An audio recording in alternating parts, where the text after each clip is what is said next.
Здравейте, намирам се в Рок Айланд, Илиной. Това е на около 200 мили на запад от Чикаго.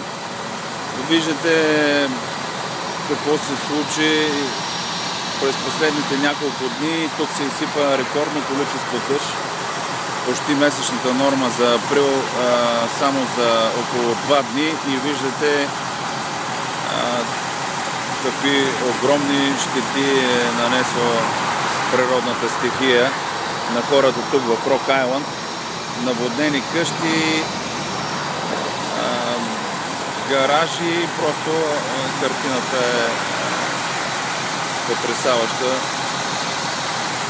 Виждате, просто е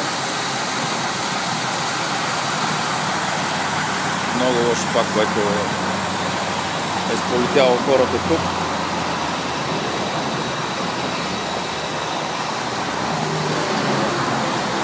Хората вероятно са евакуирани от домовете си, никой не се вижда и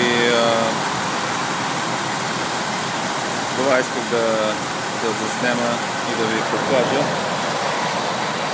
За бургаски репортер от Рок Айланд, Илиной, предаде Антон Тодоров.